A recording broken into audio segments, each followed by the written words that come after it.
Now, we wouldn't call this island mystical unless there were tales of giants living here.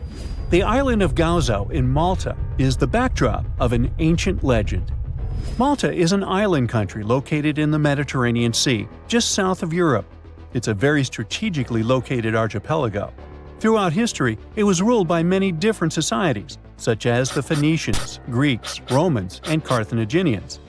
One cold night, thousands of years ago, a farmer noticed the sky turn orange, then red, when he heard a loud thump. Although the ground seemed to be moving, this wasn't an earthquake. When he looked toward the woods, he saw a giant silhouette, taller than the trees. As he fearfully approached, he realized it was a woman, a giant woman. She introduced herself as Sansuna. Unlike the terrible giants of many tales, Sansuna didn't want to exterminate the human race. She was loving and caring. She told the farmer that she and her people could help protect their land from invaders. The locals were pretty interested in this offer. Since Malta is located in an important commercial route, it was constantly being invaded. The story says that Sansuna settled in Malta, and sooner rather than later, she was moving things around. And when I say things, I mean monoliths. Sansuna carried huge stones on her shoulder to build a magnificent temple called Gigantia, which means place of giants. She even did this while holding her half-giant, half-human kid on the other shoulder. Some say Sansuna lived exclusively on beans and honey, although others replaced honey with water. The funniest bit here is that Malta is the 10th smallest country in the world, but it somehow managed to host giants. Hey, go figure. The temple looked like a giant game of Tetris, with some stones weighing as much as 20 elephants. Some of these monolithic rocks are so heavy, scholars guess it would take 50 men working together to lift just one stone. Now, as much as this is entertaining, humans never proved giants were real, so this story couldn't be true. There's a brief mention of a species of giants called the Nephilim in some ancient texts. The Nephilims would have been terrible giants that wreaked havoc on the earth and only survived until the Great Flood. But nobody ever found real proof of this species really existing on Earth, until this came along. The world of Maltese archaeology unearthed quite a few shocking things in the past years. One of them are known as the hypogeum skulls. Hypogeum is the Greek word for underground, and this incredible site was discovered in the first decade of the 20th century. Back then, Malta's National Museum director received an important phone call. Someone had accidentally dug some impressive bones and asked him to come check it out. The hypogeum looked like an underground city, filled with mazes and rooms that stretched along multiple floors. They were all made with similar limestones as the Maltese temples above ground. The hypogeum was filled with important relics and artifacts. Scientists quickly understood that the hypogeum was built as a type of final resting place for locals. So, along with skulls, they found a lot of bones and skeletons. One of these artifacts were skulls, but these weren't regular human skulls. Rather, they were of the elongated type. To make matters worse, these skulls were hidden from the public for years. People started to talk and created a bunch of theories behind it.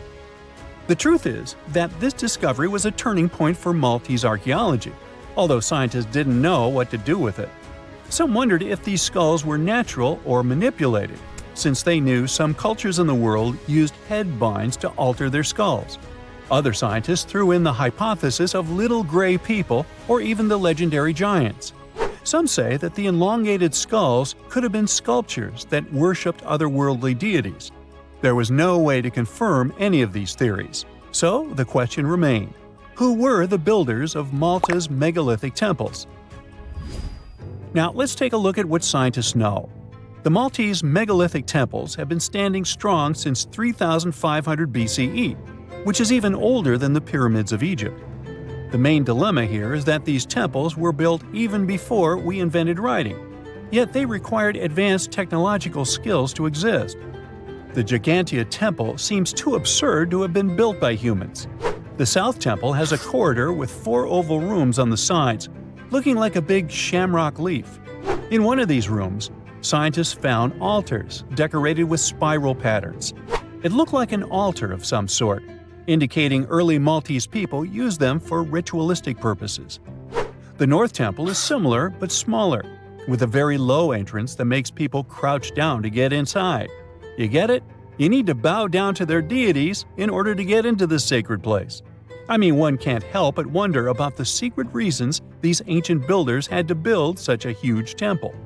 I'm thinking they probably cast one of Daenerys' dragons to move the monoliths around. Yeah, I'm joking here.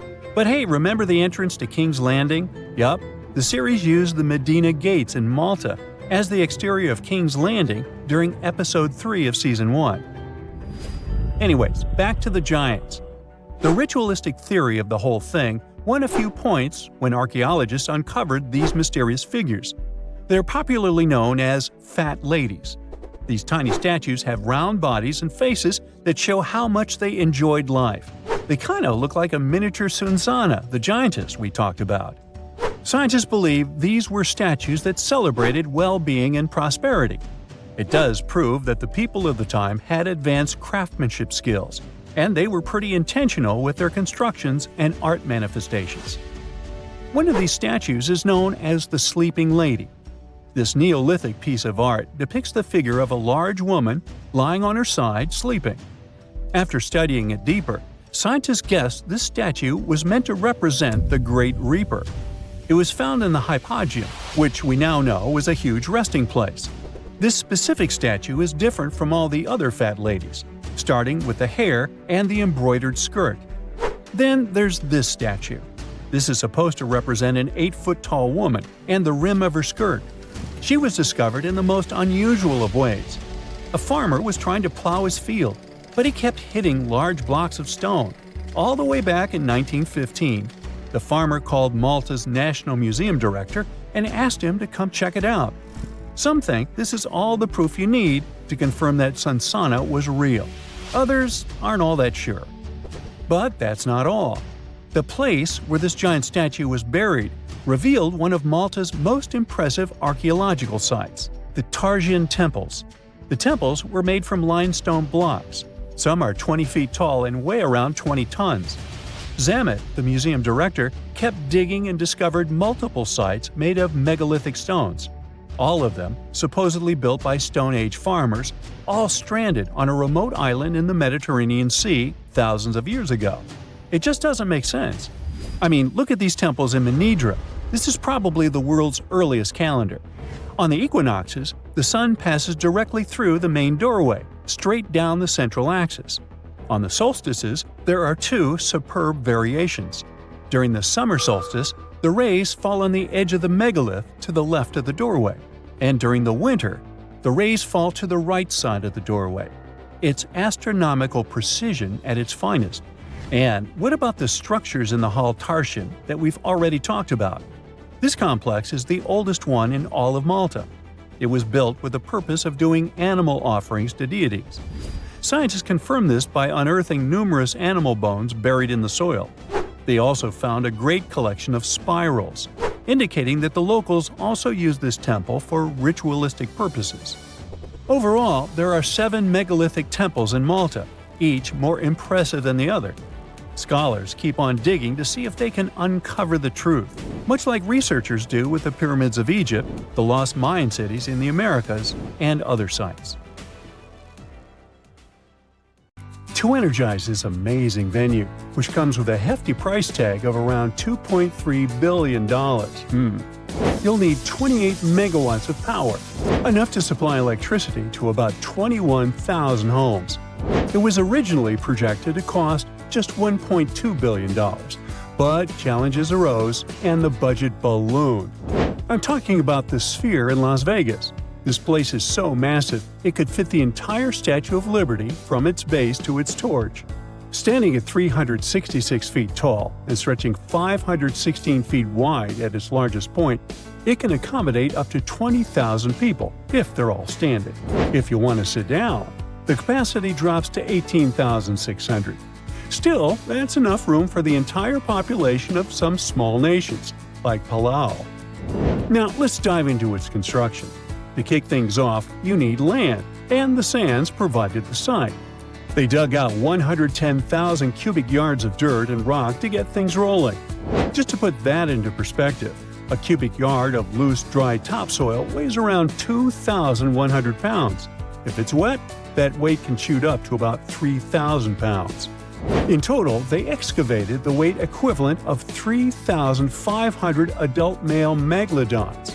If we're talking dry soil, of course. The external sphere is 30% taller than the inner dome.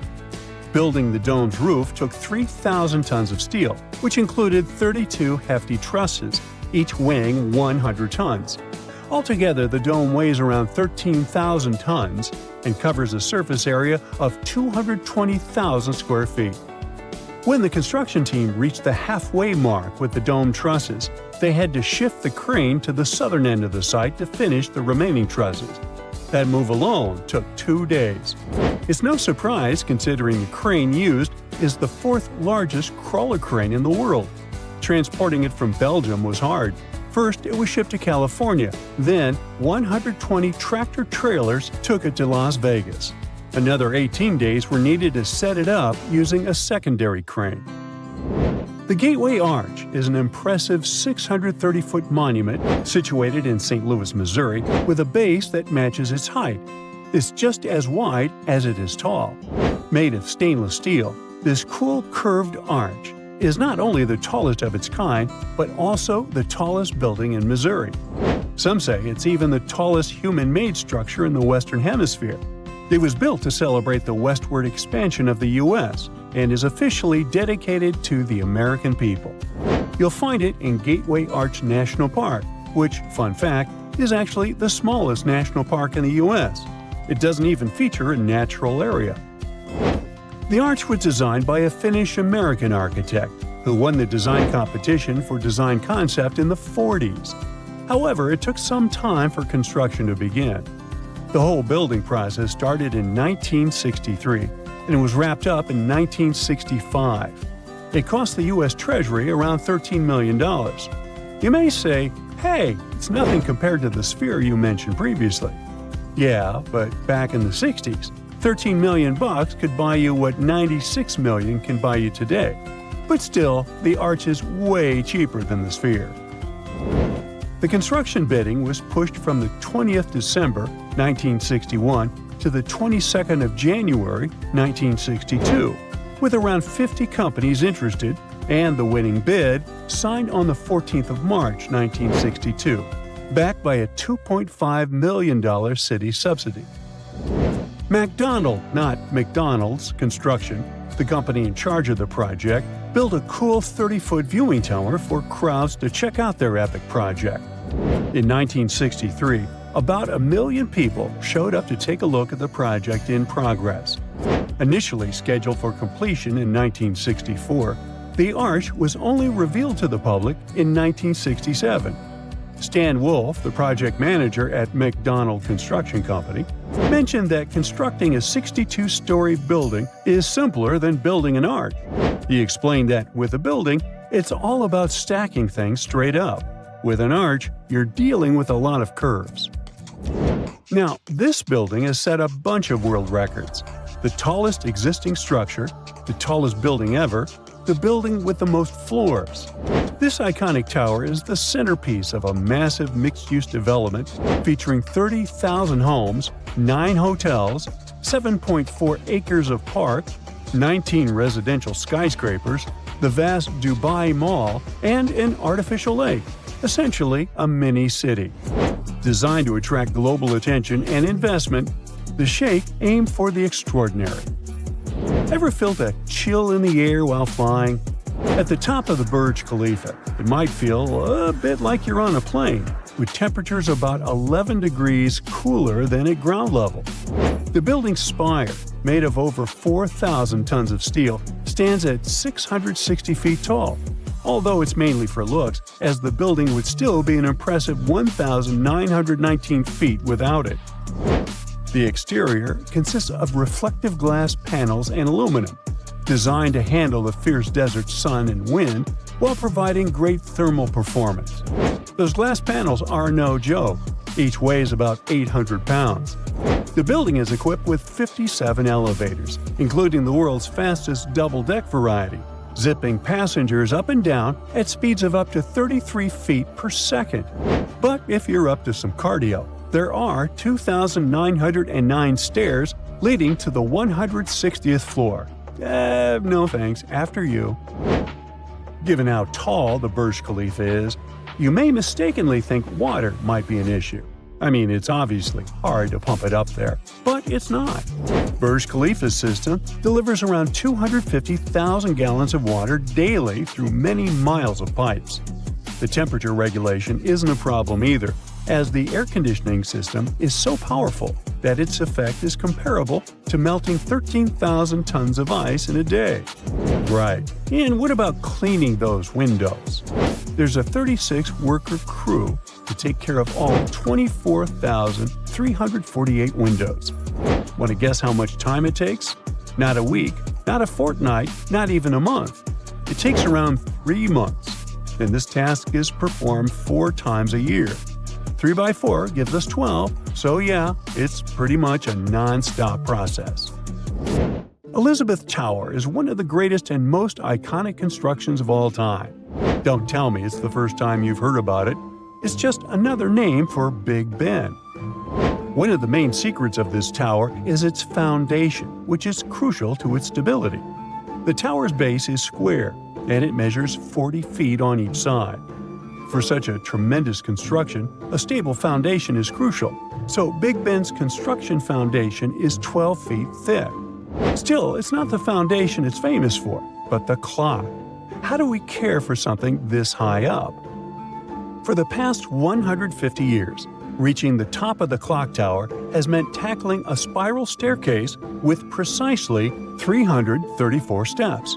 There is a spiral staircase with 290 stone steps up to the clock room, followed by 44 to reach the belfry, which gives us those 334 steps I mentioned before, and an additional 59 to the top of the spire. They're currently adding elevator shafts, but don't get too excited. They're mainly for maintenance and security and won't be for regular use. So once you reach the top, there's a door that opens to a narrow walkway behind each of the 4 clock faces.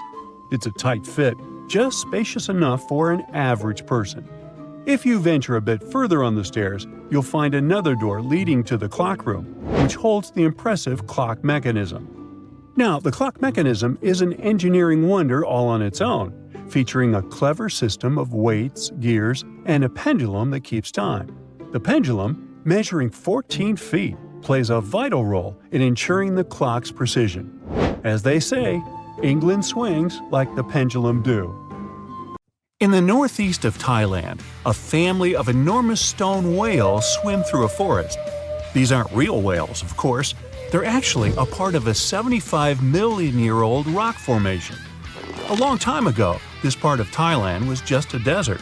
The movements of the Earth's crust pushed sandstone up to create these fascinating mountains. Reachable by anyone willing to spend a day hiking up the network of trails, this landmark is becoming increasingly popular with tourists. Once you reach the back of one of the whales and look down on the endless sea of green below, you'll know why. On these hikes, you'll find waterfalls, a wide variety of exotic plants and animals, and from the very top, you can even look straight across to the neighboring country of Laos. Their shapes look just like whales swimming together. No wonder this place is called Three Whale Rocks. What a way to see Thailand on the back of a giant stone whale. While digging in a Canadian mine in March 2011, a worker made a shocking discovery. They found a nearly perfectly preserved nodosaur specimen. This extinct dinosaur weighed in at around 3,000 pounds and grew to 18 feet. Despite being over 110 million years old, the nodosaur was so well preserved that you can clearly see the heavy body armor and scaly skin that covered it. It took almost an entire year of painstaking work to uncover the incredible find. The fossil was finally unveiled in a Canadian museum in 2017. Unexpectedly, analysis of the skin showed shading that the nodosaur may have been capable of camouflage, like modern-day geckos and moths. This is in addition to the spines and scales that already make it a walking tank. Still being studied today, this nodosaur could go down as one of the most important fossils discovered in a long time. Its detail could help us to uncover even more of the mysteries of the past. The Voynich manuscript is the world's most mysterious document. Since its discovery in 1912, the manuscript has been a complete mystery to everyone that comes across it. It is heavily illustrated with strange pictures of alien plants, unknown objects, and the zodiac symbols. But the most interesting aspect of it is the writing. The language used in the text is completely indecipherable. No one knows what it says, who wrote it, or where it was written. We don't even know if it was a real, functional language or if it was just created for this one text. The drawings of different plants are equally intriguing. Most of the plants in the manuscript are identifiable as plants, but they don't match up with any known species. A professor of applied linguistics in England claimed to have deciphered some of the characters in the book, but we haven't managed to uncover any more information about this mysterious text. If you're ever going to head down under, don't forget to pay a visit to the Mystery Craters in Queensland. Halfway between Bundaberg and Gingin is one of Australia's most baffling finds, and that's saying quite a lot for Oz. In 1971, the site belonged to a farmer growing zucchini and potatoes. As the farmer tried to expand his farm, he kept hitting large rocks in the fields while plowing. When he took a closer look at the rocks in his way, he found marine fossils and some strange craters. The farmer passed his finds on to geology professors, who set out to research the formations. When the geologists began digging around the area, they uncovered a huge layer of sandstone and ochre stain that was completely covered with craters. There were 35 craters in total, and the layer of rock is estimated to be around 25 million years old. The scientists studying this mystery believe that hot springs, former ocean activity, and meteors are the prime suspects behind the craters. And I'd like to know about the characters who named those towns Bundaberg and Gingin. What fun names! Now, the Antikythera mechanism is an ancient computer of sorts that's still baffling scientists with its extraordinary design. Around 2,000 years ago, a Greek ship sank off the coast of the island of Antikythera. The wreckage was discovered in 1900, and divers salvaged some of its ancient artifacts. When archaeologists started sorting out the discoveries from the wreckage, they came across an object that didn't seem to fit with anything else. The wreckage was ancient, but they found an incredible device that seemed far too technologically advanced. The machine functioned as a calculator, allowing its user to follow time, the movement of stars, eclipses, moon phases, and even countdowns to events like the Olympics with amazing precision. This level of technology is almost impossible to explain coming from an ancient Greek wreckage. No mechanism would come close to the machine until the 14th century, when geared clocks began to be built in Europe. How was the device, created so long ago, 1,400 years before its time? Could the sinking of the Antikythera and the loss of the calculator have held the development of technology back by hundreds of years? Meanwhile, the Caucasus Mountains near the Black Sea are one of the few areas of Europe that haven't experienced much human impact, even though most white-skinned people in the world are referred to as Caucasians. Despite this, archaeologists have found many ancient megalithic structures in the area. The house-like structures, known as dolmens, contain jewelry, bronze tools, and assorted pottery. Archaeologists don't know who built them, why they built them, or what their true purpose is. The stones were either two stones held together by a large stone as a roof, or smaller stones stacked as walls with a hole only on one side. There have even been stone plugs found that to seal whatever is inside. What's even stranger about these stone formations is that they aren't just found in the Caucasus. They're found all over the planet, in Australia, South Korea, Colombia, Africa, and even France. Their purpose is unknown, so all scientists can do is speculate. The discovery of the tomb of the first emperor of China in 1974 is well documented. Who could forget the finding of 8,000 terracotta warriors protecting the entrance? Most of the statues are warriors, each with their own unique facial expressions. There are even full-size terracotta horses and chariots too, just for extra protection. What isn't well known is that some areas of the tomb haven't ever been entered yet. Archaeologists are very reluctant to open the site because the whole area is unstable. There might be something amazing inside, but no one wants to risk losing an amazing piece of history. Eventually, researchers will send tiny robots into the unopened tombs to give a better idea of what's inside. Until then, archaeologists have to wait a little bit longer for the secrets.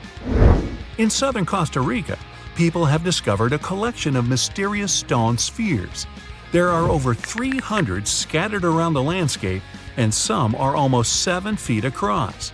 No one knows their purpose or how they were produced. One thing we do know is the material they were made from – gabbro, a volcanic rock. Carving the stones into their perfect spherical shapes would have taken a lot of time and effort. Researchers think they might have been made by a now extinct group using barely any tools. The best theory is that they used small stones to chisel away at the edges of boulders before using sand to smooth the sides. Some think that they may have an astronomical purpose or even used as markers to point the way towards something, but no one knows anymore. Their significance is lost with the civilization that created them. Off the southern tip of Japan and 75 miles from Taiwan lies the Yonaguni Formation. A local diver first noticed these formations in 1986 while searching for new dive sites to take tourists. Seeing the large steps that resembled a pyramid, he thought he discovered an underwater city. Some archaeologists believe that the structures could have been signs of a fabled Pacific civilization, like Atlantis, that vanished beneath the waves thousands of years ago. There are also reports of marks in the stone, suggesting quarry work. Some people even claim that there were faded images of humans and animals carved into the stone. None of this is backed with much evidence, though. Most experts believe that the formation is natural, and the symmetry of the rocks has been overstated. They are not as straight as reported, and it appears to be solid natural rock, rather than carved blocks. In other words, the resemblance to a sunken civilization is just a coincidence. In Turkey, archaeologists believe they might have found the oldest known architecture in the world, over 10,000 years old, according to experts. Found in an area that used to be home to ancient farming communities, these monoliths, which stood up to 18 feet high, were likely used for social events and rituals. Not much is known about them, though. These large stone structures seem to be human-shaped, with images of animals carved into them. Nearby, researchers have found signs of domestic housing, suggesting that these amazing monuments might have signaled the start of the move towards modern civilization. The Kimbaya artifacts are some of the most interesting artifacts ever found. The most curious thing about them is how closely they seem to resemble modern airplanes. They're so aerodynamic that modern scientists believe they might even be able to be used as blueprints for a functioning aircraft. In 1994, 2 aeronautical engineers created larger-scale models of these artifacts. They proved that the designs fly, with a little help from modern engines. What's really astonishing is that these objects are possibly thousands of years older than the first airplane by the Wright brothers.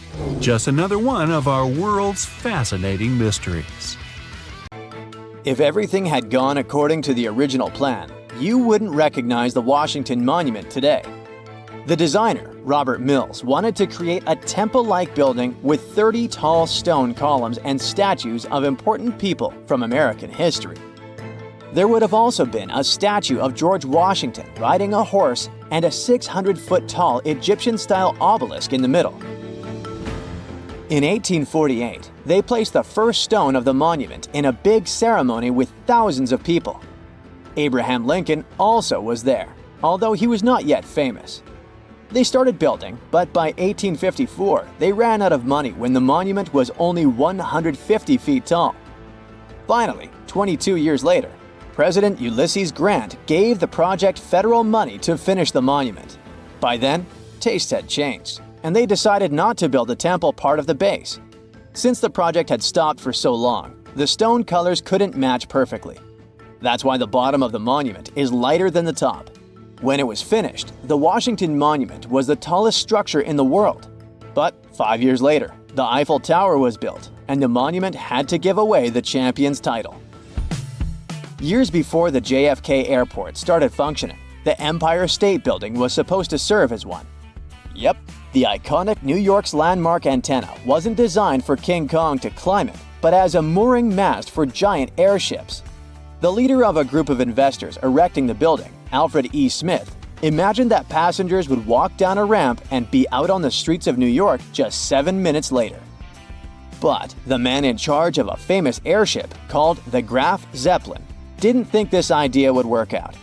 He said that landing a dirigible was very difficult and needed lots of workers on the ground to help, plus long ropes to tie the airship down.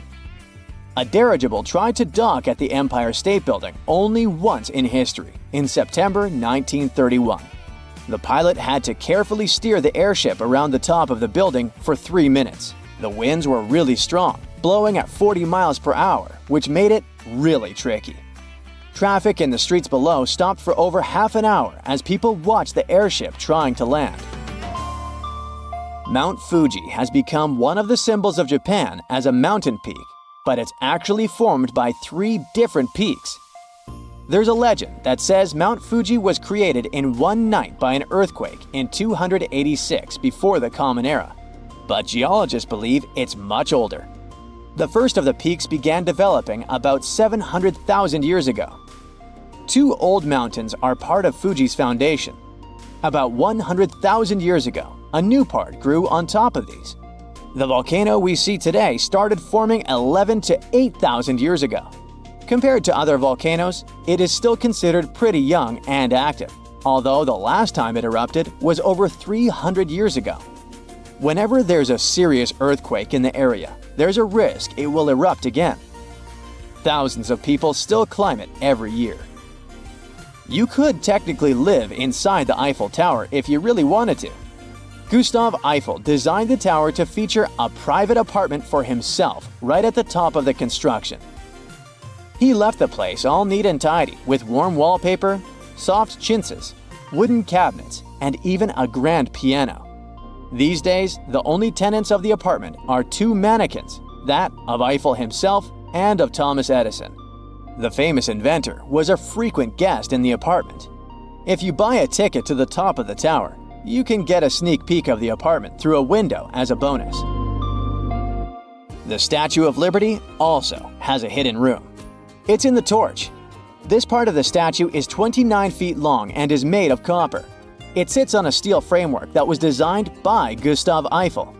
Yes, the same person who created the Eiffel Tower. Unfortunately, you can't visit the torch as a tourist ever since it was completely closed back in 1916. But they placed a camera there in 2011 to allow people to enjoy live streaming of the panoramic view from the torch. If you ever pass through Trafalgar Square, you'll surely miss London's smallest police station, since it's hidden beneath a lamppost inside an ornamental light fitting. The reason why it was placed there back in the 1920s was to let police officers be close to public rallies. They happened quite a lot in that area. Some even said it used to have a direct phone line to Scotland Yard. It's now used as a cleaning station, so there isn't much to see there, apart from some mops. It took 14 years to finish the huge profiles of 4 American presidents: George Washington, Thomas Jefferson, Abraham Lincoln, and Theodore Roosevelt into the southeastern face of Mount Rushmore. If current records are true, there's an incomplete secret room behind Abraham Lincoln's head. It was meant to become the Hall of Records open for visitors. It would keep important artifacts and documents of American history, like the Declaration of Independence and the Constitution. A year into the construction, the authorities decided it was more important to finish the president's profiles, so they cut funding for the project. So the secret room was never finished, and visitors to Mount Rushmore can't see it. The Passetto di Borgio is a special hidden walkway that connects the Vatican City to a nearby fortress called Castel Sant'Angelo. It's around half a mile long and was built in the 13th century. It was used by popes to escape from the Vatican when they were in danger, and it was used this way at least twice in history. A statue of Leonardo da Vinci, located at Rome's Fiumicino Leonardo da Vinci Airport, was first unveiled back in 1960. During a recent renovation, one of the workers made a mysterious discovery during this process. He found a small hole somewhere in the middle of the statue, at a height of about 30 feet. After it was carefully opened, they found two parchments inside. The first document, written in classical Latin, told the history of the area that now houses the airport. The other one had a list of people who attended the inauguration of the statue. There's a huge network of catacombs under Paris, stretching for around 174 miles. It's one of the largest grave sites in the world, and brave tourists are allowed to visit only a small section of it. But some people manage to get into the restricted passages to throw picnics and parties, and even start businesses there. Businesses like a fully functioning movie theater with an underground restaurant and bar. The law enforcement officers who found it believe it must have been built by some secret society. Whoever arranged it was trying to hide the entrance, making it look like a construction site. A motion sensor would set off a video camera, recording anyone who tried to sneak in. Then, a sound of a barking dog would play, hoping to scare off intruders. Those who weren't scared away would get into an underground theater with rows of seats carved into the rock, a big movie screen, and a projector just like in a regular movie theater. The experts were surprised that the electricity worked so well underground to power it all, so a team came back to check it out. But when they returned, everything had been removed. The electricity lines were cut, and the items were gone. All that was left was a note saying, "Do not try to find us." Hey, if you think Stonehenge is one of the oldest stone monuments ever, well, let me introduce you to Göbekli Tepe. Buckle up, we gotta travel to Turkey to meet this really old guy. Yeah, he's too old to travel. Jokes aside, Göbekli Tepe, an archaeological site located in southeastern Turkey that dates back to the Neolithic period, around 10,000 BCE. It's considered to be one of the oldest and most significant archaeological discoveries in recent times. The site consists of a series of circular and rectangular structures made of stone pillars. Yeah, it does look like its younger brother Stonehenge. Some of those pillars are decorated with intricate carvings of animals and other symbols. Now, you maybe wonder, hey, why on earth did they make such a fascinating building? What was its purpose? Sorry, I got no answer for that. The purpose of the site is still unknown, but it is believed to have been a ceremonial center for the ancient people who lived in the area. The discovery of Göbekli Tepe has challenged long-held beliefs about the development of human civilization, as it suggests that complex societies may have emerged much earlier than previously thought. Okay, pack your stuff, our travels just started. Next destination, Masada. It's an ancient fortress located in Israel on a plateau overlooking the Dead Sea. Hey, look at that view, spectacular, huh? It was built by King Herod the Great in the 1st century BCE, and it was very smartly built. Within the fortress, there were various facilities such as storehouses, barracks, a palace, and a set of cisterns capable of holding approximately 40,000 cubic meters of rainwater. People living there believe that the collected runoff from a single day's rainfall could provide sustenance for over 1,000 individuals for a period of 2 to 3 years. Access to the fortress was limited to 3 steep and winding paths leading up to fortified gates. Still, at one point, the fortress was occupied by people who had fled Jerusalem after the city was captured by the Romans. They held out against the invaders for several months, but eventually they were defeated. But these guys didn't surrender. The story of Masada has become a symbol of resistance and bravery. Today, Masada is a popular tourist attraction and a UNESCO World Heritage Site. The next flight is going to be short. We're popping over to Egypt to see the Karnak Temple Complex. It's a vast ancient Egyptian temple complex located in the city of Luxor, Egypt. It was built over a period of 2,000 years and covers an area of more than 200 acres. The complex is dedicated to the worship of the deity Amun-Roka. Wait a minute, that should be Amun-Ra, and it was one of the most important religious centers in ancient Egypt. The Karnak Temple consists of several temples, chapels, and other buildings, including the Great Temple of Amun, the Temple of Khonsu, and the Temple of Ptah. Ptah! The Great Temple of Amun is the largest and most impressive temple in the complex, with massive columns, statues, and other decorations. One of the most famous features of the Karnak Temple complex is the Avenue of Sphinxes, which is a long avenue lined with Sphinx statues that leads from the entrance of the complex to the Great Temple of Amun. Another notable feature is the Hypostyle Hall, which is a massive hall with 134 columns that are over 70 feet high. The Karnak Temple Complex is a popular tourist attraction and a UNESCO World Heritage Site. It's considered one of the most important archaeological sites in Egypt and provides a fascinating glimpse into the religion and culture of ancient Egypt. Hey, we can't hop on the next flight and leave Egypt until we see the Pyramid of Djoser. It has another name, by the way. It's also known as the Step Pyramid. This ancient Egyptian site is located in Saqqara. It was built during the 27th century BCE for the pharaoh Djoser by his architect Imhotep, who is considered one of the most important figures in Egyptian history. People believe this pyramid is the first monumental structure built entirely of stone and is an important example of early Egyptian architecture. The pyramid originally stood at 203 feet tall and was surrounded by a complex of buildings and courtyards. It was constructed in 6 layers, each smaller than the one below it, giving it the distinctive step-like appearance. The pyramid was used as a burial place for Pharaoh Djoser and was surrounded by a vast necropolis that contained the tombs of many other important officials. The Grateful Dead? The Pyramid of Djoser has several renovations and additions over the centuries, including the addition of a limestone casing that covered the original step structure. However, much of the pyramid was destroyed over time, and today only the central core remains. Despite this, it remains an important archaeological site and a popular tourist attraction in Egypt. Alrighty, we're ready to move on. There's one more pretty recent discovery we gotta see today. The Tower of Jericho was only discovered during excavations in the 1950s and 60s.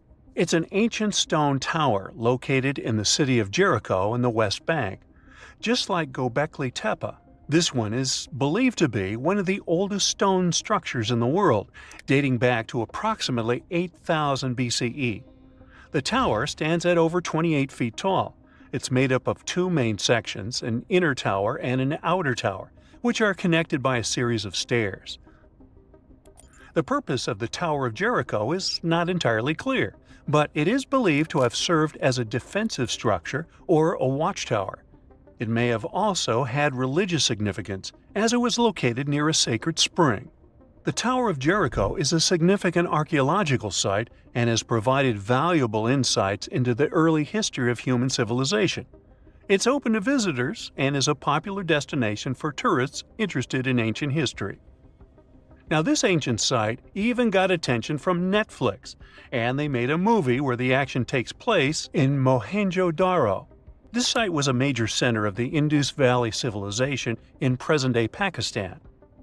Mohenjo-Daro was one of the largest cities of the ancient world, with a population estimated to have been around 40,000 in its peak. Trust me, that must have been a crazy megalopolis back then. The city was notable for its advanced urban planning, with sophisticated drainage and sanitation systems, and its impressive architecture, including the Great Bath and the Granary. Mohenjo-Daro was abandoned around 1900 BCE, and its ruins were only rediscovered in the 1920s. Today, it is a UNESCO World Heritage Site and an important archaeological site for the study of ancient South Asian civilization. We're heading to a teeny-tiny country that has quite an impressive history.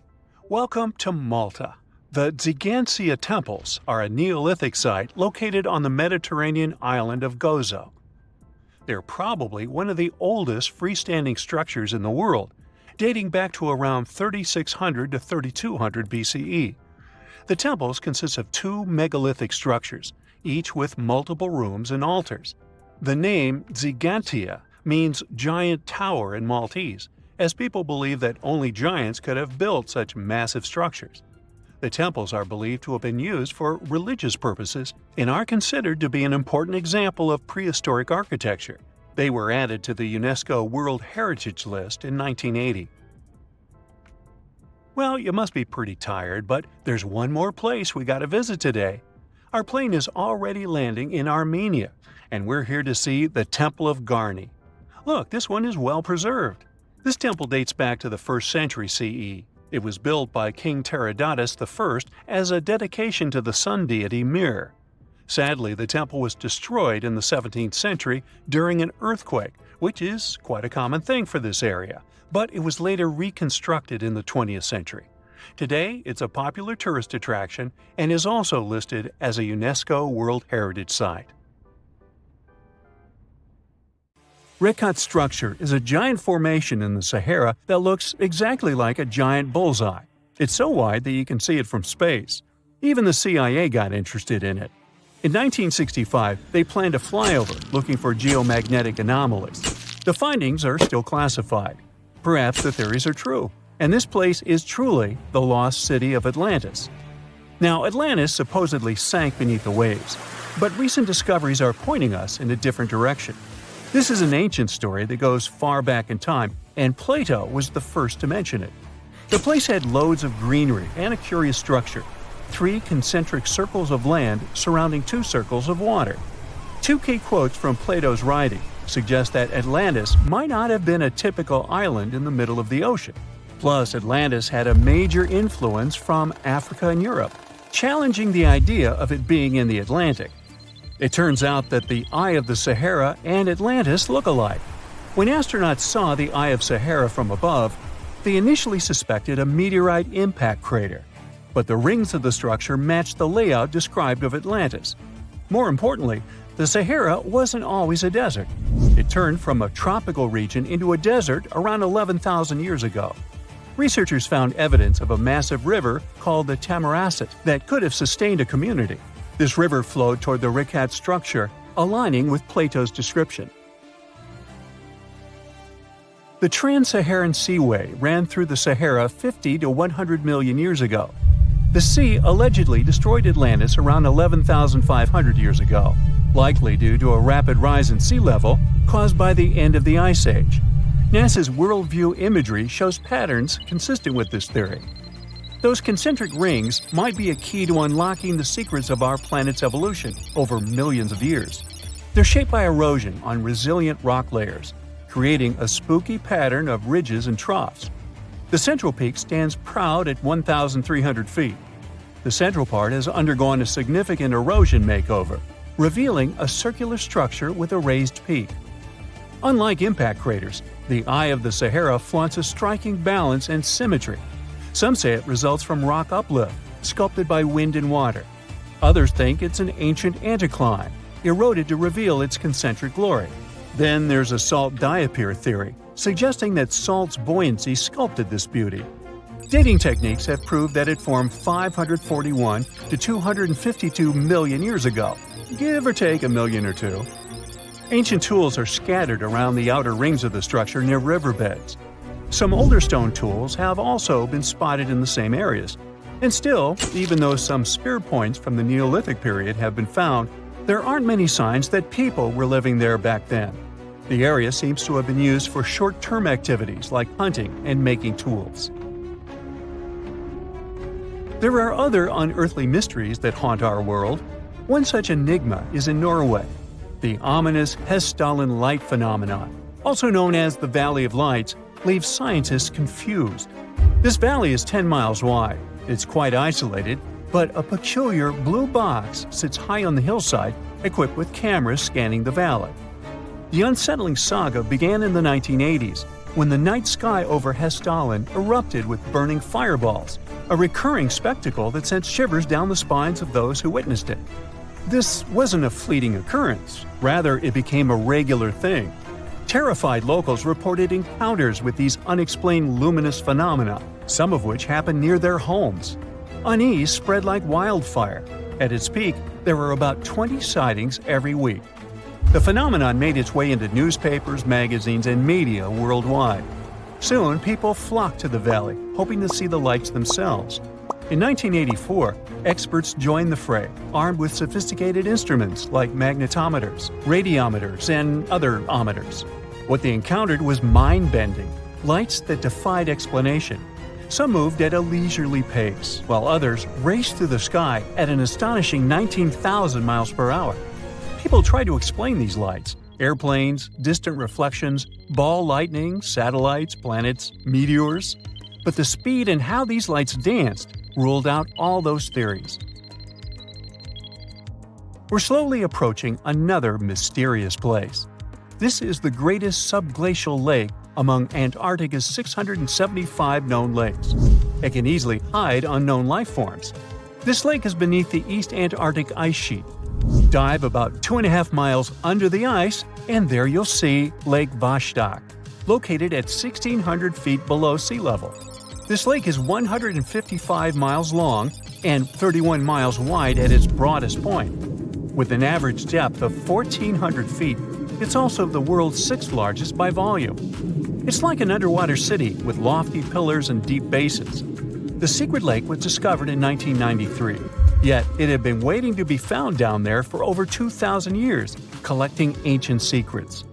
In 2012, scientists drilled through the ice, creating the longest ice core ever. They pierced the ice all the way to the lake's surface. The year 2013 brought an unexpected twist when the tranquil waters erupted during the extraction of an ice core, mixing with drilling fluids. Then they got a pristine water sample in 2015. Some believe there might be previously unknown life forms down there, since it's a fossil water reserve that's been untouched for millions of years. That could be a lot like those speculated ice-covered oceans on moons like Europa and Enceladus. It all started with a theory in the 19th century, suggesting fresh water lurking under Antarctic ice sheets. Then, in 1955, seismic soundings hinted at a subglacial lake, and by the 90s, satellite data confirmed Lake Vostok's existence. Now, Lake Vostok isn't alone. In 2005, they found an island in the middle of the lake. Then, two smaller lakes joined the party. They suspect that a secret network of subglacial rivers might link these lakes. Now, very far away from Antarctica, in Venezuela, Catatumbo lightning presents a sinister light show at the junction of the Catatumbo River and Lake Maracaibo. This unsettling lightning phenomenon happens at about 140 to 160 nights a year, going on for 10 hours a day, and can flash up to 280 times in a single hour. The frequency of this lightning show changes with the seasons and from year to year. There was a break between January to March in 2010, causing a bit of worry that it might vanish forever. As the sun sets, winds from the east start picking up speed. The strong wind is called a nocturnal low-level jet, like what you see in the Great Plains of North America. These winds bring moisture, mostly from the Caribbean and the lake itself. This humid air hits high mountain ridges, causing thunderstorms to form over the mountains.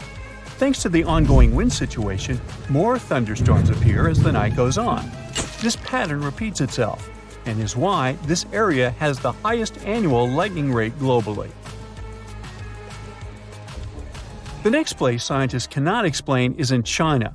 That is the Longyu Caves. They have lofty slanted roofs and sturdy pillars.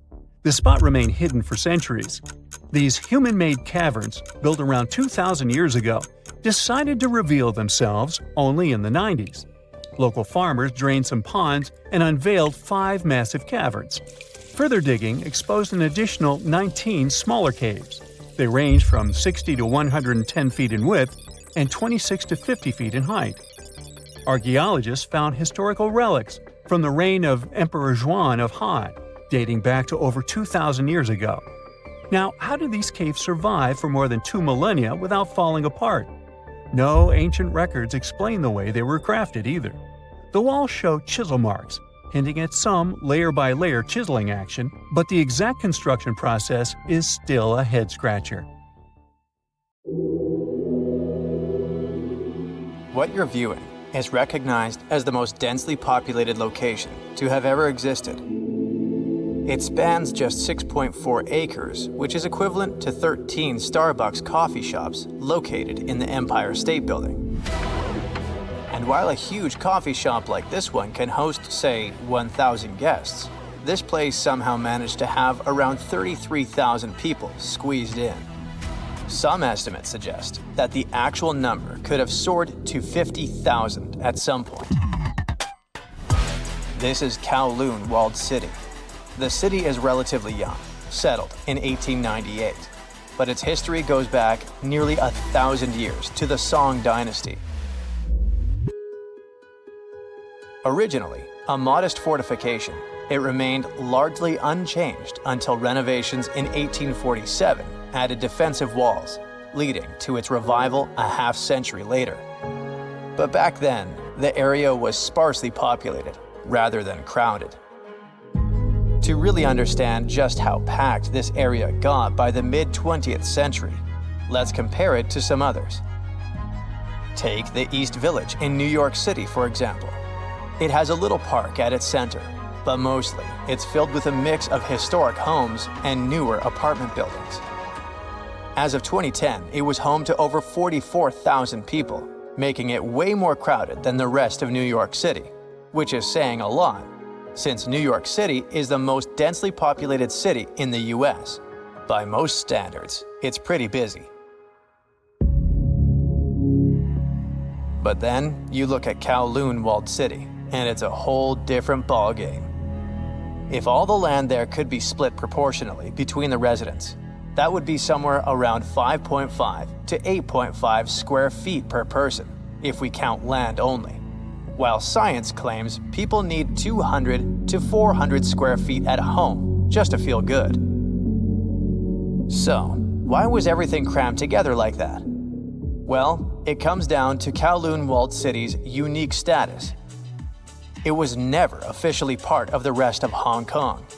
What started as a small Chinese military outpost became more significant when a larger fort was built nearby, coinciding with the rise of Canton Harbor. After the fall of the Qing dynasty, this site transformed into a tourist destination, eventually becoming home to around 400 squatters. However, in the 1930s, the Hong Kong authorities intervened, relocating the inhabitants and demolishing the dilapidated structures. The 1940s and 50s were pretty rough times for folks in Kowloon. And while the residents were somewhat accustomed to different countries vying for control over their land, they were definitely caught off guard by natural disasters. In January 1950, a massive fire broke out that wiped over 2,500 huts, leaving almost 3,500 families, which is about 17,000 people without homes. This disaster really underscored the need for better fire safety measures, especially in the squatter areas made mainly of wood. The problem didn't end there.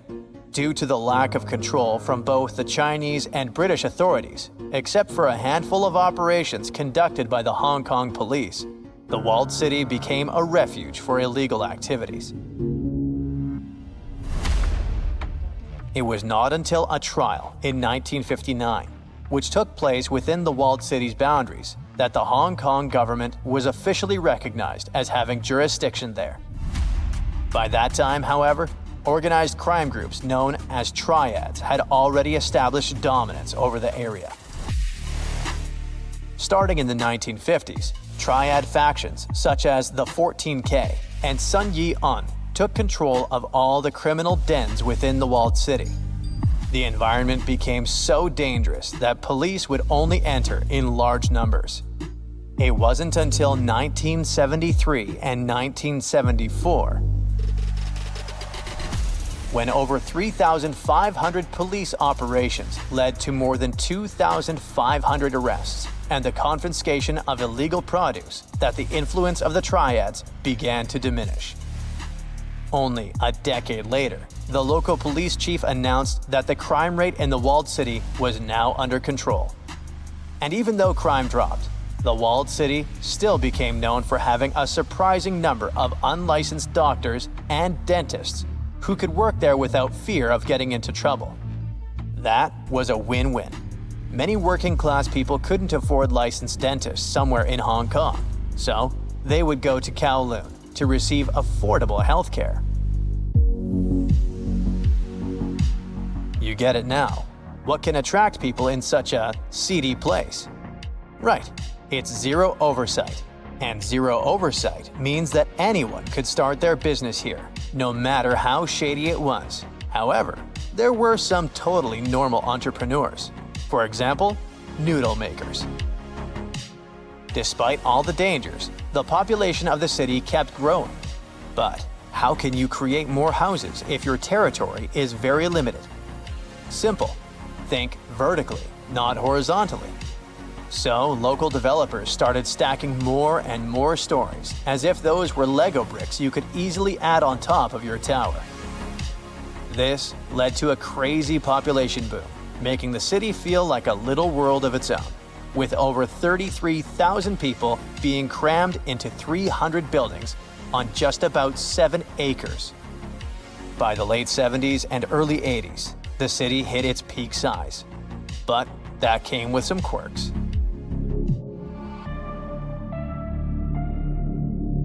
However, there were limits on how tall buildings could go. Those could not exceed 13 to 14 stories, and it was because of planes flying into Kai Tak Airport. Yeah, living close to the airport meant residents had to deal with a lot of noise. Water was provided through 8 municipal pipes, although there were options for wells too. Some streets barely saw any natural light thanks to the way buildings were packed in, and fluorescent lights were the go-to for illumination down below. It was nighttime all the time in there. So, the city buildings were pretty tall, yet the city had merely 2 elevators for its entirety. At the base of various skyscrapers, both shared and private mailboxes were affixed to the walls. Frequently, this left the postman with no choice but to ascend on foot. Even several floors high, the tangled network of paths persisted. Intricate passages that wound their way into the city's core through a web of bridges and staircases. But let's say you live in such a place and want to have a walk or just a bit of fresh air. What do? In such cramped conditions, rooftops will serve you 1,000 purposes. They can be a space for physical activities and a kid's playground, but they can also be used as venues for pigeon racing, with residents making their guess concerning which pigeon comes first. And it's illegal for sure. Such rooftops can pose certain risks because of the narrow spaces between the buildings. But locals use them also as landfills. The absence of efficient garbage collection led to some residents to transport their larger waste items up to the roof. Consequently, many rooftops became crowded with abandoned mattresses, damaged furniture, and appliances.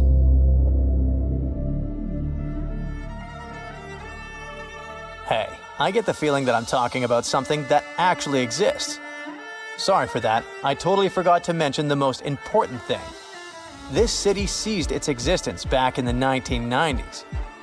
What happened? Long story short, both Chinese and British authorities grew increasingly weary of the chaos unfolding in the city. Control was difficult, if not impossible. Criminals kept proliferating and the area was in disarray. Consequently, officials from both countries chipped in and allocated approximately $350 million in compensation for the locals, who had been kicked out of that area as the city was demolished. Kowloon exists today, but not as the infamous walled city. It's now an urban area in Hong Kong, which is located in a completely different place. It just has the same name. As for the area that used to be Kowloon, There's now a park known as Kowloon Walled City Park. Architects and thinkers still look back at Kowloon as a prime example of the organic megastructure concept from the 60s, which envisions cities as flexible networks that grow and change with their residents. Almost forgot. If you're looking to catch a glimpse of the real deal, you should watch Crime Story, starring Jackie Chan, as some scenes were filmed there. It was the summer of 1949. Young geologist Vadim Kolpakov was on a mission to Siberia. His job was to draw a geological map of the area. While on duty, he came across something so mysterious and remarkable, it'd continue to puzzle experts decades later. Though it's now more famous as the Potomsky crater, locals had dubbed it Fire Eagle Nest, probably because it looks like a giant bird nest sitting on the hill. But what was hiding inside would be the most surprising and baffling discovery. Well, if you could get close enough to uncover its secrets. According to the locals, even wild animals are scared to go near it. Kolpakov began walking towards it slowly. From far away, it looked like a giant bird nest indeed. The closer he got, the bigger it became. The crater appeared to be fresh. It was also deserted.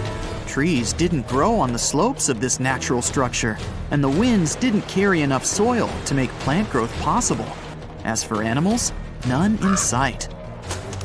He climbed all the way to the top and discovered something unbelievable. It was so hot that he felt the sweat running down his forehead. It was as if he was close to a fire source. His first thought was that this thing is volcanic.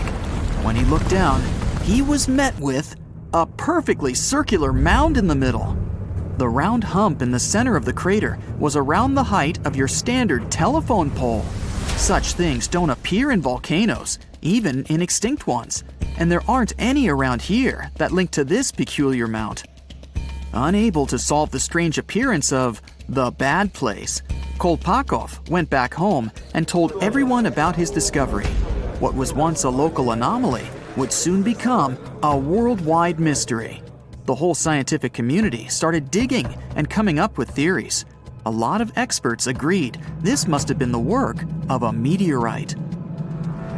So, they ran tests to see if a meteorite impact could create this double mound structure. The findings? The crater was likely formed by a falling, somewhat spherical object made from a dense material that could only exist in space. More experiments found that it wasn't just one object falling from space, but two. When the first meteorite hit the Earth, it exploded and formed the crater. Then, the second object followed, but it was slowed down by the first impact and sunk deep into the ground. But others objected, claiming that meteorites can't fly one after the other and hit the planet in the exact same spot. With so many questions still unanswered, more experts came to the Siberian taiga to take a shot at solving the mystery. One of them studied trees' rings and collected wood samples. They figured out that the crater likely appeared about 300 years ago. They also discovered that vegetation in this spot grew way faster than usual. After ruling out other growth-boosting factors like better soil content and more sunshine for some period, the only guess they were left with was radiation. Yes, the experts knew that when exposed to high doses of radiation, trees and plants grow faster. But the radiation levels on and around the crater were low. At some point in the last 300 years or so, there must have been radioactive material in the area. Was it a space rock? A unique type of volcano? All theories and no conclusions. Expeditions continue to this day in search of answers. To build an underwater structure, you'll need some interesting engineering. A large bridge over a river or bay has its foundation rooted underwater. It's even more complicated with undersea tunnels. Underwater construction is challenging. Engineers need to deal with water pressure and corrosion from salt water. There's also a problem of finding suitable materials. The most typical of them are concrete, steel, and acrylic glass. Concrete doesn't care about water currents and doesn't get damaged by salt water. Steel provides underwater constructions with a strong structure, and acrylic glass is tough long-lasting, and resistant to sunlight. It's also transparent. That's why it's often used to make windows in underwater buildings. Anyway, when the water is shallow, it's not that hard to build something there. Constructors create a temporary foundation. Then, on top of it, they build several piers supporting the upper structure. But if the waters are deep, engineers have to use other methods. Depending on which one they choose, water is either extracted or diverted during the construction process. One such method involves using a set of large driven piles. Those are long, thin columns made mostly of steel, but their interior is partially hollow. With the help of a huge hammer, they get driven into the waterbed, like nails are driven into a piece of wood. After that, these steel columns get filled with concrete through a special tube. The concrete displaces the water that was in the pile before. Concrete has the ability to set even when it's surrounded by water. That's why driven piles eventually turn into a stable foundation for overwater and underwater constructions. Driven piles are a very cost-effective way of building something that has to be fixed in place. They prevent things from being moved by the water current. Another way to build underwater structures is cofferdams. They are built temporarily and allow workers to create a dry space for the construction. The water gets pumped out of this enclosure, and the cofferdam works like a dam. A completed cofferdam looks like a massive pit with high walls surrounded by water. Cofferdams are made of rocks, steel, and even dirt. These constructions can be built fast and removed even faster. But the process of putting up a cofferdam is complicated and challenging for engineers. They have to make sure the structure won't flood or collapse. The simplest way to build a cofferdam is to pile up loads of dirt. But in this case, workers usually have to somehow make the construction stronger. It helps to protect it from the damage caused by water. Once the cofferdam is ready, pumps extract the water from its interior. Sometimes it's too expensive to build a very deep and strong cofferdam. In this case, constructors use several powerful pumps that get rid of excess water when it seeps through the cofferdam walls. If a cofferdam starts to fail, this process is slow and, luckily, predictable. On the construction site, there are not only main but also backup pumps. In case of emergency, they can kick into overdrive. Then, the water is kept out for the time the personnel needs to evacuate. Cofferdams are most often used during the construction of dams and bridges. But when a large ship, like a modern cruise liner, needs to be repaired, engineers use cofferdams too. Such vessels are too massive to be hauled ashore, and a cofferdam makes a perfect dry lock. The ship gets isolated from the water, and mechanics can repair it wherever it sits. Also, when a cruise ship needs to be expanded, engineers construct a cofferdam around it. Then they pump out all the water from the inside, creating a dry working place. The ship gets cut into two parts, and the process of its lengthening begins. There are several main types of cofferdams: braced, cellular, rock-filled, or earthen. For each of them, engineers need to figure out the best depth at which the wall should be put into the ground. It depends on the type of soil and the water reservoir itself. Braced cofferdams are mostly used during shallow water construction. Such a structure is actually a wall of sheet piles. Those are parts with interlocking edges. Usually, they're made of steel, but the material can also be reinforced concrete or timber. Sheet piles create something like a box around the needed area.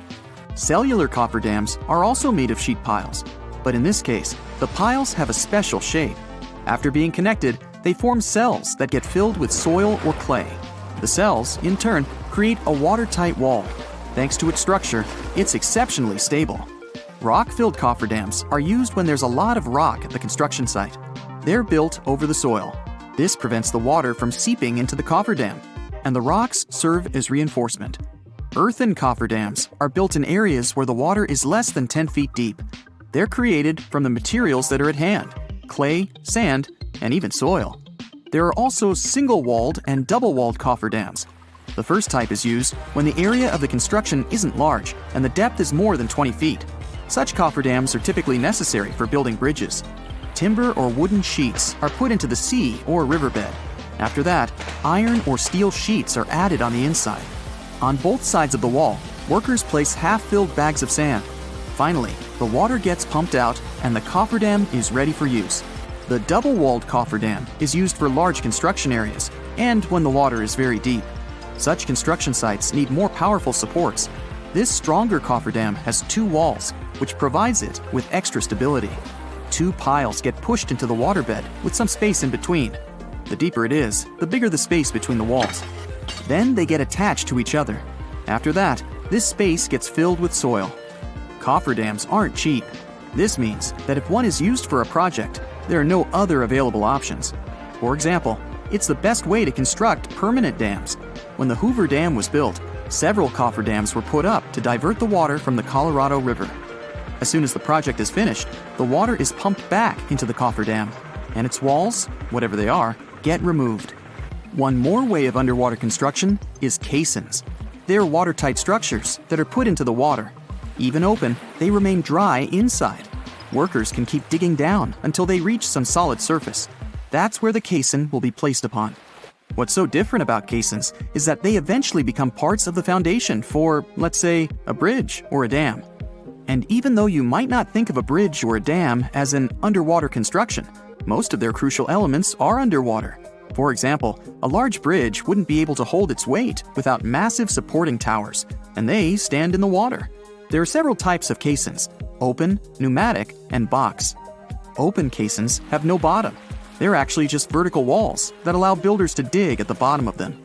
Pneumatic caissons keep the water from seeping through by using compressed air. This helps to maintain equal pressure inside and outside the construction. When workers dig out some materials, these get sent up through a special muck tube.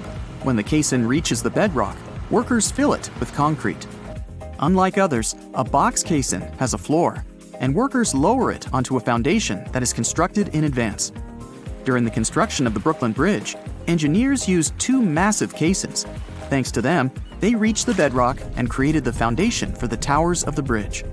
And then there's also off-site construction. That's when things are not only built, but also assembled away from the site. In this case, engineers often use modular construction. That's when factory-produced building units are delivered to the site. There, they get assembled, like a giant Lego set. Structures are then usually floated to the site on huge barges, or they get towed there. After that, they're lowered in place. Some sink under their own weight. Others can only reach the seafloor after getting loaded with additional weights. This method of construction is rather expensive, and still, it's much more cost-effective than building right underwater. The latter needs skilled engineers and unique tools, and don't forget about the risks. But what about underwater tunnels? How on earth are they constructed? Modern tunnels are usually built with the help of massive tunnel boring machines. They even have a nickname: moles. Even though such a mechanism has an exorbitant price, several $1 million, it needs little time to create a long tunnel. The machine moves forward very slowly. It has a special circular plate with rotating disc cutters. They can easily chew through solid rock. The rock is then dropped onto an outboard conveyor belt. Another mechanism uses this rock to construct the tunnel's lining in the mole's wake. This way, the mole not only excavates the tunnel, but also reinforces the walls that will later support it. This method, and 11 huge tunnel boring machines, was used to build the 32-mile-long Channel Tunnel, and the whole process took only 3 years. Cut and cover is another method of creating a tunnel underwater. First, workers dig a trench in the ocean floor or riverbed. Then, they put concrete or steel tubes there, made in advance. After the tubes get covered with a thick layer of rock, the sections are connected. All workers have to do is pump out the water. That's how the Ted Williams Tunnel, connecting Logan Airport with South Boston, was built. There, they used 12 enormous steel tubes, more than 300 feet each, and the tubes contained already fully constructed roads. Ever since Plato wrote about the allegory of Atlantis, humanity has been fascinated with the possibility of the discovery of a thriving underwater civilization. Fancy joining me on a trip to a few historic underwater sites? Let's see what we can find out about ancient civilizations. The first one on our list is what is being called the underwater Stonehenge. Scientists have recently discovered a mysterious pile of cairns that stretch for miles under the shimmering waters of Lake Constance at the borders of Switzerland, Germany, and Austria. Archaeologists began to explore the site back in 2015, and they haven't been able to understand yet what it was actually used for.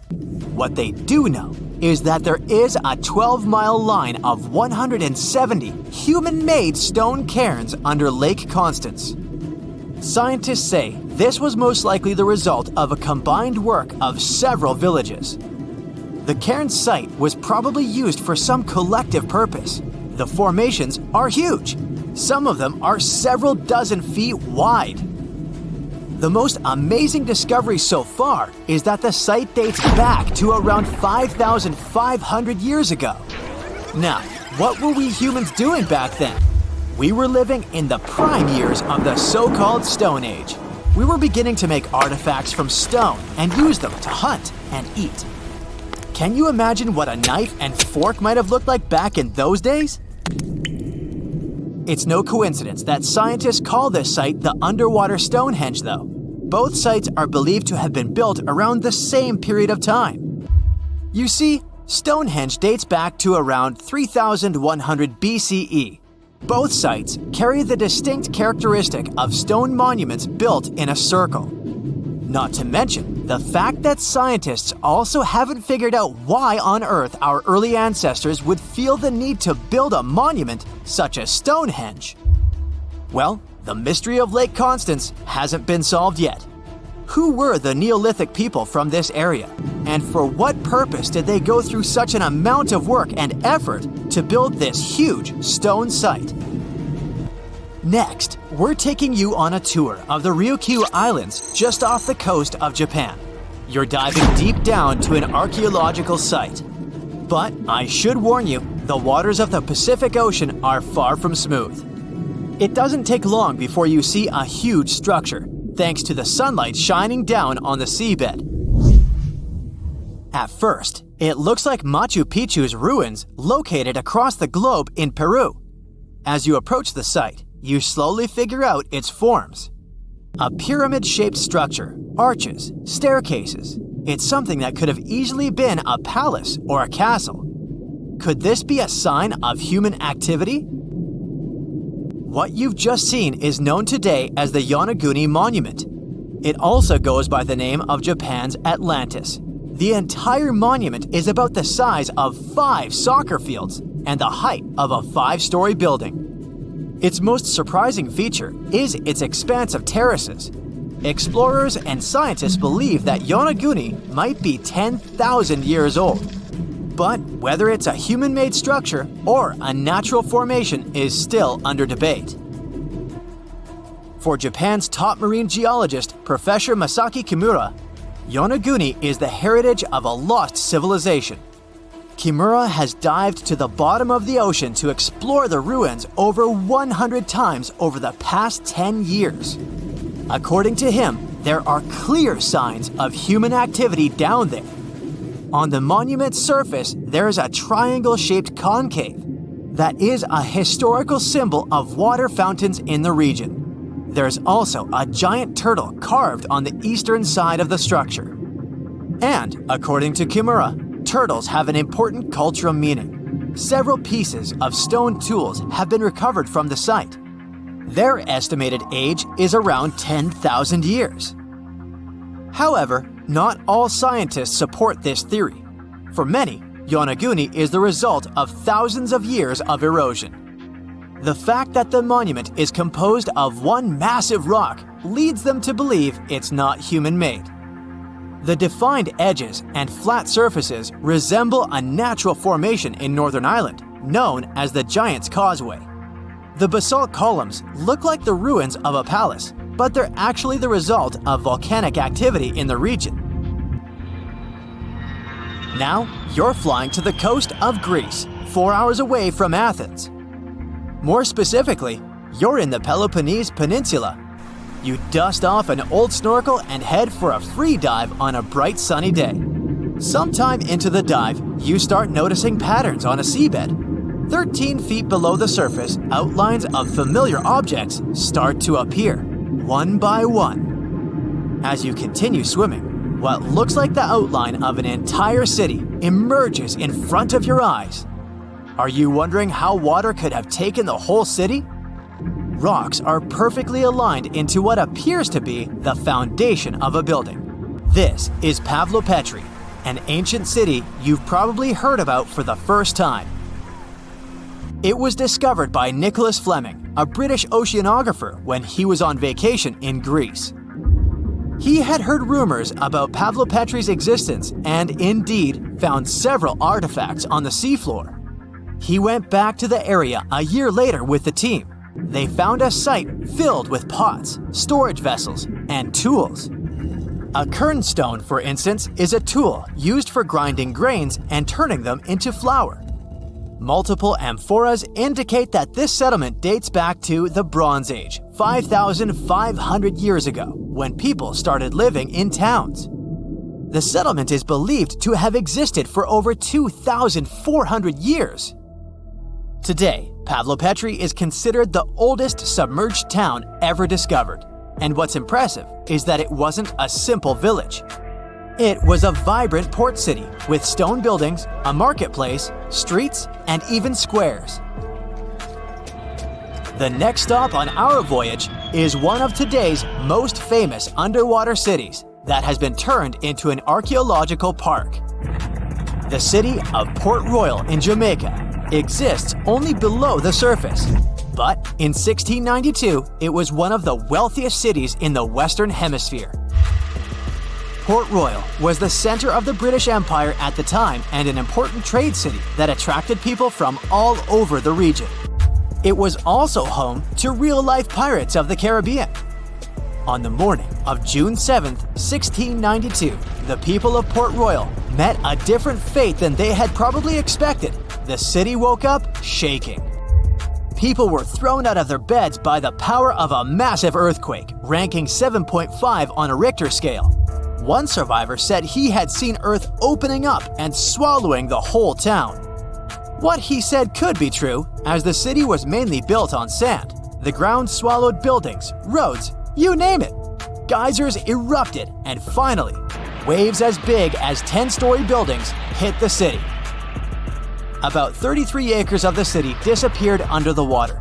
Amazingly, most of its 17th century remains are still in good condition under 40 feet of water. Archaeologists have found taverns, storage rooms, kitchens, and recreational buildings used for diverse purposes. You can also see a grand lion statue, a submerged bridge, and many picturesque arches. Of course, I saved the best for last: India. Just off its coast lies another sunken marvel. A site known as the Lost City of Cambay is located in the Gulf with a similar name. It remained undiscovered until 2001, when the National Institute of Ocean Technology made a routine water assessment. With the help of sonar technology, which sends a wave sound to the bottom of the sea, they found something far beneath the surface. Images showed well-defined geometric shapes spread along a 5-mile stretch.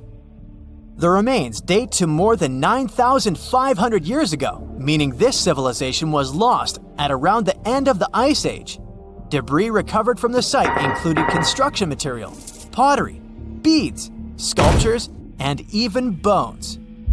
Scientists argue whether these artifacts are indeed from the site, but if they truly are, then the lost city of Cambay might be the oldest civilization in the world.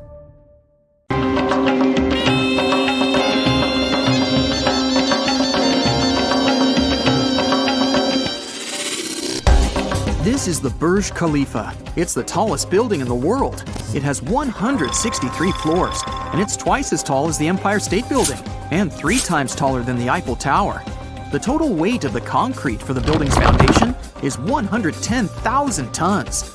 That's like 2,200 Boeing 737s, or 50,000 SUVs, or 69,000 hippos.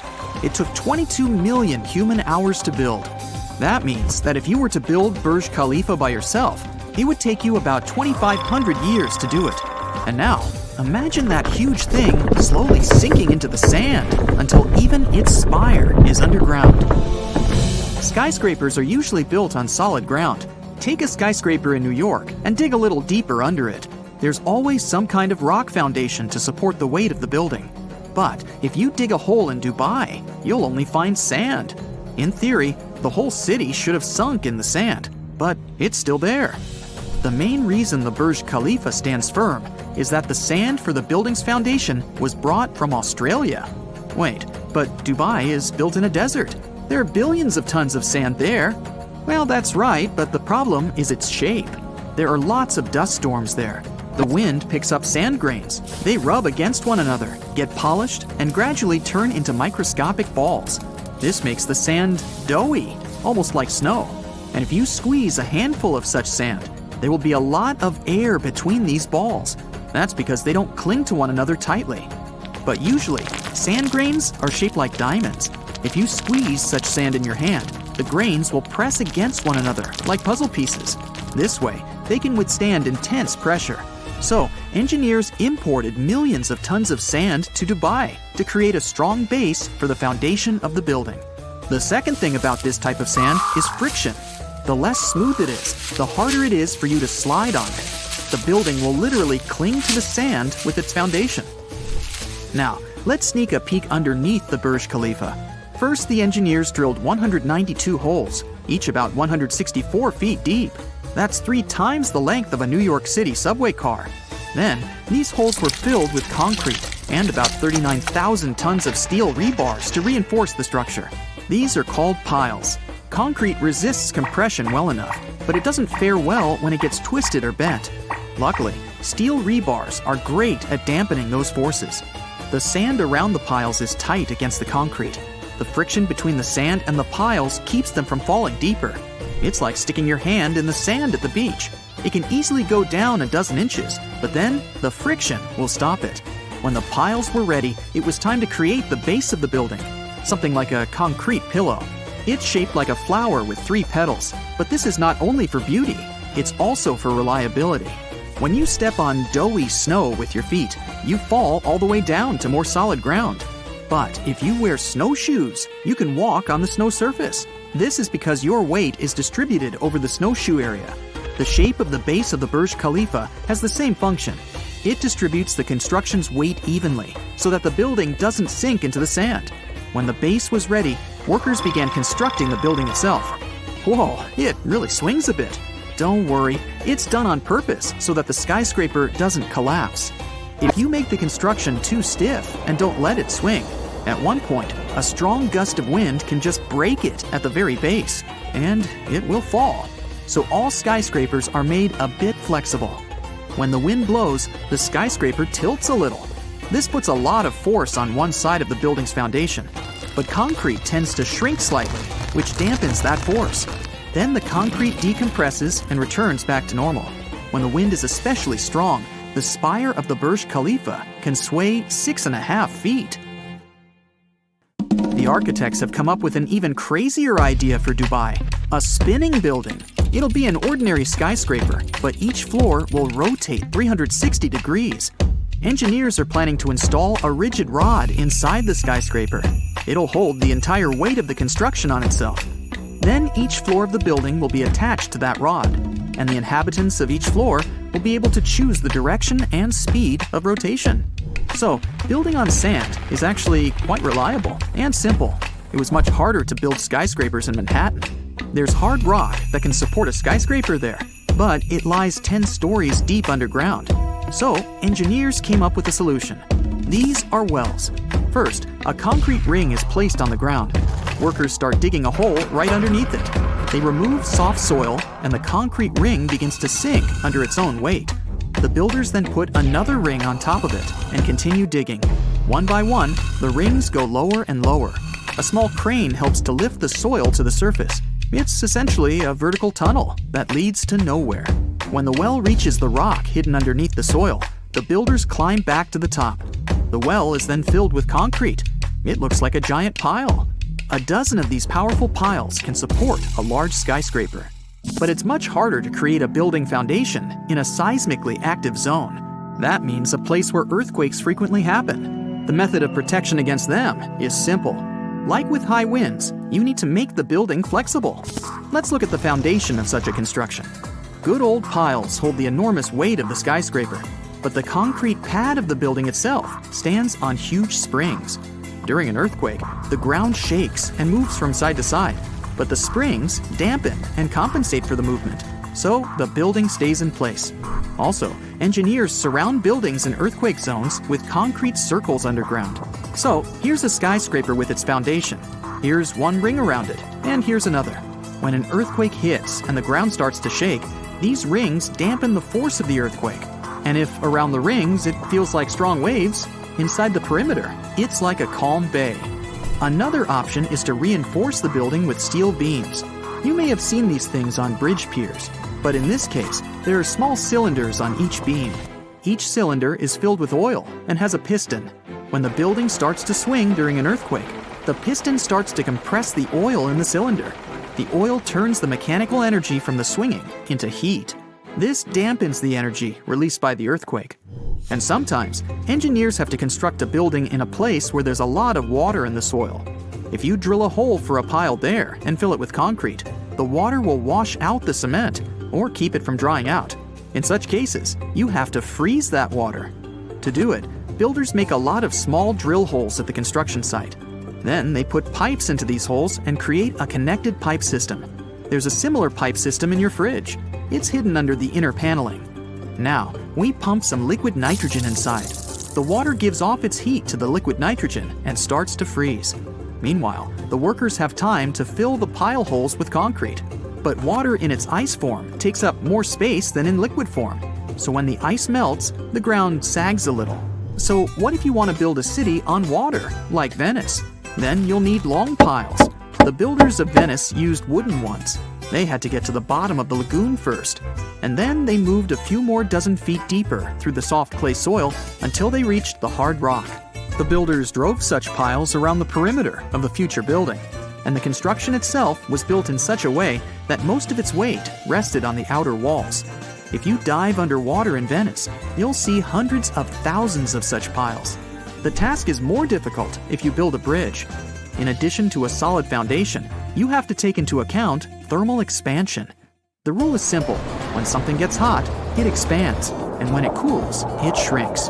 Look at railroads. There is a gap between each rail. The clatter of the wheels you hear when on a train is born exactly on these gaps. When the sun heats the rails in the summer, they extend. This creates tension inside the metal. Then the rail can bend sideways or even upward, like a worm. But if engineers have provided such gaps, the metal will expand and fill that space. A bridge is exactly the same as a huge rail, and in hot weather, it can expand too. So engineers leave gaps there on purpose. You can see them on the surface of the bridge. They're usually covered with a sheet of metal that looks like a comb. When the bridge heats up, these combs come together. If you're looking for the coolest accommodation in Paris, you may consider an apartment inside the Eiffel Tower. When Gustave Eiffel was designing his most famous construction, he added a private apartment for himself right at the top. It's rather spacious, especially for Paris, where people often live in apartments 10 times smaller. It had a workshop, living space, a dining room, a kitchen, a bathroom, and piano. But there was no bedroom, so it's likely that no one ever slept there. No one lives there now, except for the mannequins of Eiffel himself, his daughter, and one of Thomas Edison.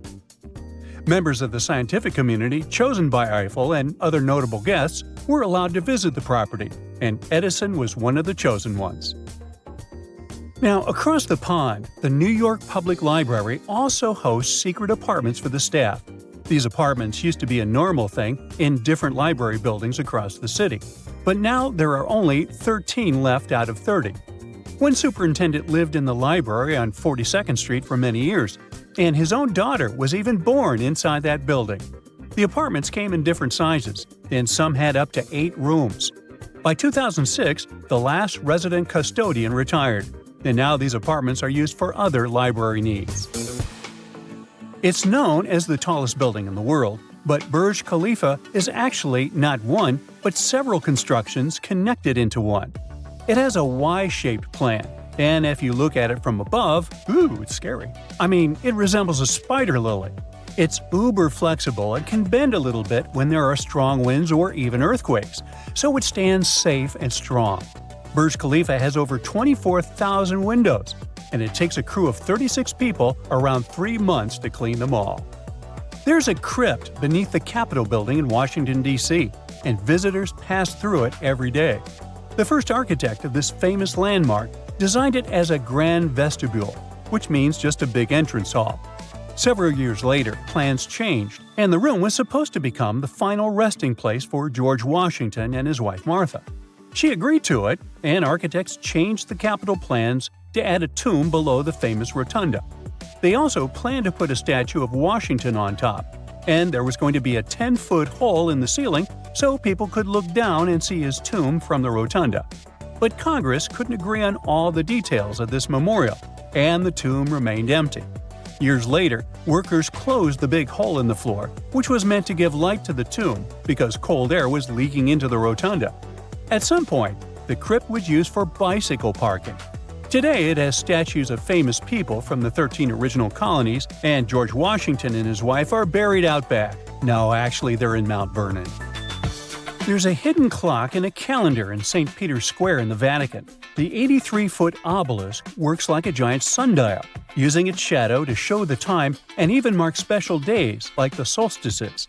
When the sun is at its highest point in the sky, called solar noon, the shadow of the obelisk falls on a line of stones on the ground.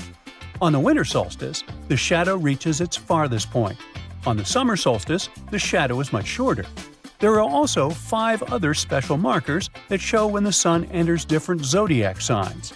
The long, thin granite line running from the obelisk toward the Pope's window shows exactly when it's noon. British seaside Brighton stands on top of a secret network of underground tunnels, with Victorian sewer systems and a hidden road. They say the tunnels were built below the Royal Pavilion, so that King George IV could go on, secret dates. History experts say it's not true, and the king actually used tunnels to keep his servants out of sight when they moved between the pavilion and the stables. The 30 miles of tunnels are now over 150 years old, and you can see some of them with an organized tour. But some parts of them are still in use. One tunnel serves as an emergency relief valve for heavy rain. Another tunnel has a shooting range inside. The bascule chambers inside the Tower Bridge are one of the coolest hidden spaces in London. These spacious rooms were built as an operational center to let the bridge's huge counterweights move for the bridge to open. They were the final stage in the construction of the bridge. Now, if you're lucky, you can see these chambers on a special behind-the-scenes tour of the bridge. You'd have to descend 115 steps below water level until you get into the cold and damp space with rumbling overhead. Sometimes they organize concerts here, and the acoustics are just perfect. In the early 1930s, there was a real race in New York to construct the tallest building. Once 40 Wall Street was finished, it won the title. But then, the architect of the Chrysler Building added a spire to its top, and it became the new champion. The spire was waiting all this time inside the top of the building. Workers had to carefully lift each section of it and assemble it on top. They used nearly 4 million bricks to finish the whole building and laid them all out by hand. There were also some elements from Chrysler's automotive empire, like hubcaps, fenders, and radiator caps. There was a private apartment and office on the top of the building for the founder of the Chrysler Corporation. They say he liked to brag he had the highest toilet in Manhattan. I'm sure he was flush with pride. The Capitol Records Building in Los Angeles has been sending secret messages since it opened, and you need to know Morse code to understand them. That secret message is Hollywood. The light has been sending the same message since the opening in 1956, but it has changed a couple of times. In 1992, to celebrate Capitol Records' 50th anniversary, it flashed Capitol 50. Then, before Katy Perry's album release in 2013, the message was also changed, but hardly anyone noticed the difference. One more fun fact about the building, it was the first circular office building in the world. Producer Samuel Lionel Roxy Rothafel designed a hidden apartment for himself in the Radio City Music Hall in New York City. He chose for the apartment, now called the Roxy Suite, to be decorated in the Art Deco style. It has 20-foot-high ceilings covered in gold leaf and walls with floor-to-ceiling plush drapes. Some of the most famous guests of the apartment were Judy Garland, Walt Disney, and Samuel Goldwyn. Today, it only opens for special occasions and looks exactly the same as it did in 1936.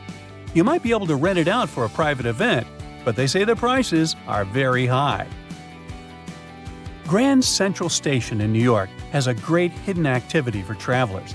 There are tennis courts in a secret space named the Annex. This area used to be a recording studio. Now the location is known as the Vanderbilt Tennis Club, and you can visit it and play tennis there. The U.S. Supreme Court building in Washington, D.C. has a secret sports facility where clerks, off-duty police officers, and other Supreme Court employees can play basketball. This court, the basketball court, is located on the top 5th floor of the building and goes under the nickname the highest court in the land. There's a fun sign next to it saying, "Playing basketball and weightlifting are prohibited while the court is in session." Well, we wouldn't want to tempt the justices to, drop everything they're doing to play a game of horse, but I think that would be fun. Before we get into the reason why and how there are pyramids all around the world, let's talk about some of the examples. I'll start with the Pyramid of the Sun in Mexico. These folks really knew how to build a city. Their well-planned urban center spanned over 7 square miles and boasted several pyramids. But the Pyramid of the Sun is the most impressive. This giant pyramid was built way back in 100 CE and is one of the biggest structures of its kind in the whole Western Hemisphere. It's so big that it's 216 feet high above the ground. If you ever find yourself in this ancient city, you won't be able to miss the Pyramid of the Sun. It's right there on the east side of the Avenue of the Dead, the city's main north-south street. To build this incredible pyramid, around 1 million cubic yards of material were used, including a special kind of red volcanic rock called hued tizontal. Impressive, huh? We don't know too much about the people who built the Pyramid of the Sun or its purpose. But archaeologists believe there was once a temple on top of it. When explorers went below the pyramid in the 1970s, they found a bunch of cool tunnels and chambers. In 2011, they even found a secret stash of clay pots, obsidian pieces, animal bones, human figurines, and a mask. Who knows what other secrets the pyramid is hiding? If you decide to see this one, you must climb the pyramid using the 248 uneven steps on the west side. Watch your step. Sudan got some pyramids too. Nubian pyramids aren't as big as the ones in Egypt, but they still got around 200 of them. These ancient pyramids have been home to the tombs of the pharaohs of the Meroitic Kingdom for almost 1,000 years, who ruled Egypt from Nubia to the Mediterranean Sea. The pyramids at Meroe were constructed using granite and reddish sandstone. Oh, and did you know that Sudan has more ancient pyramids than Egypt? The Kushite pyramids depict the indigenous architecture and burial traditions of Nubia's Napata and Meroe kingdoms, which ancient Egypt influenced. Meroe, the burial site of over 40 queens and kings, is the most extensive Nubian pyramid site. The tomb walls depict mummified royals bedecked in jewelry, their wooden caskets containing bows, quivers of arrows, and other artifacts pointing to the Meroitic relationship and trade with Egyptian and Greek civilizations. So if you're looking for some ancient tombs to explore, you may consider skipping the crowds in Egypt and heading on down to Sudan. Let's fly to Iraq to see some more pyramids. Ziggurats have fancy receding layers and tiered temples. Instead of a smooth exterior, it has tiers like a cake. Perfect for all the important work and rituals that went on inside.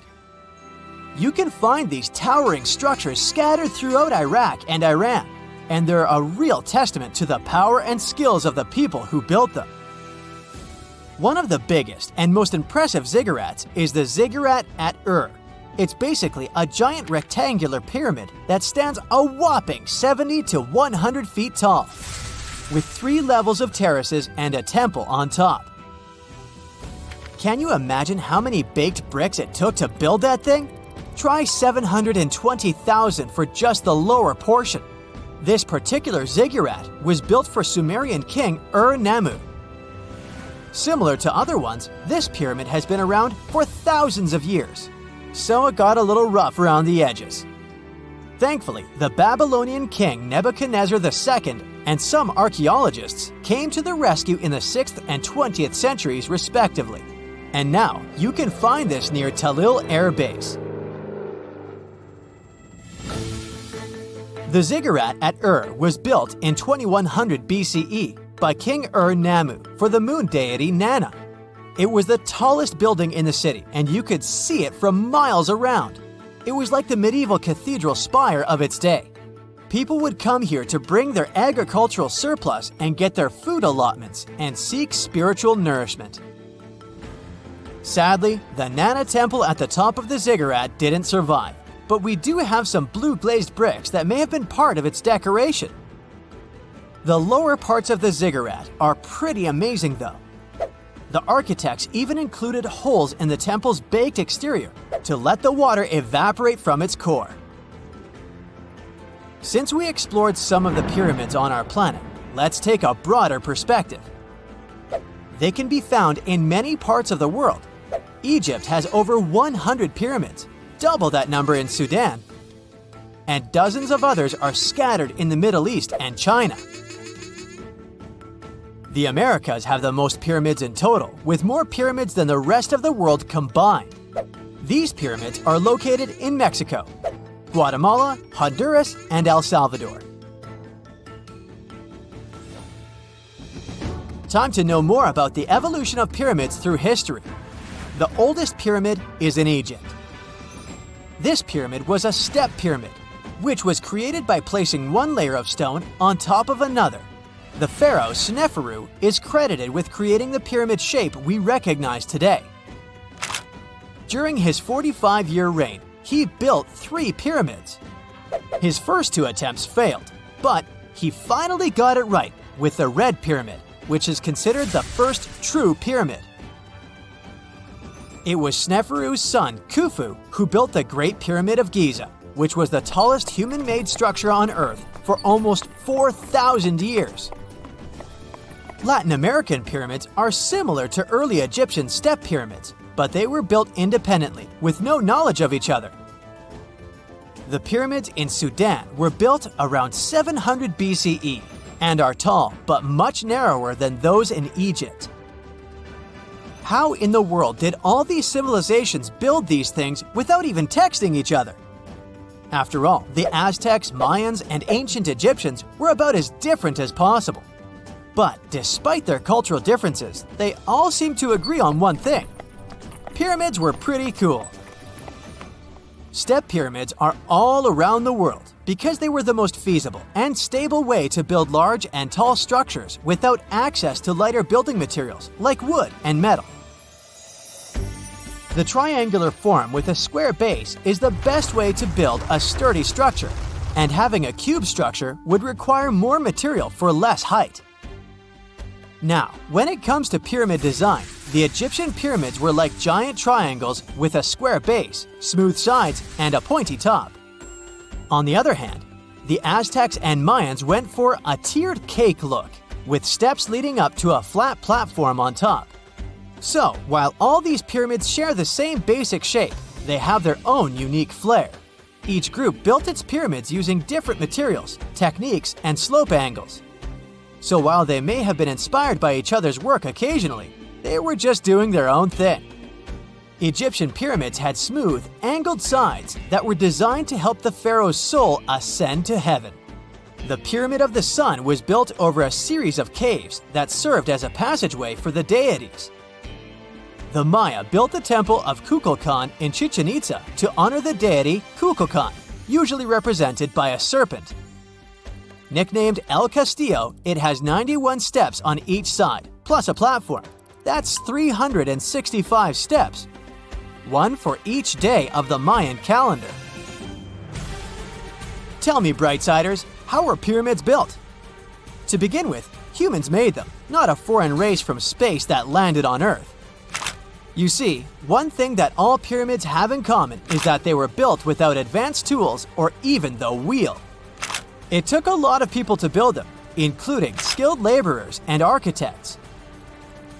For example, it's estimated that 20,000 people built the Great Pyramid of Giza, and it's believed that most of them were skilled laborers. Building pyramids was a massive undertaking that required years of planning and effort. The Great Pyramid at Cholula, Mexico, took 600 years to complete.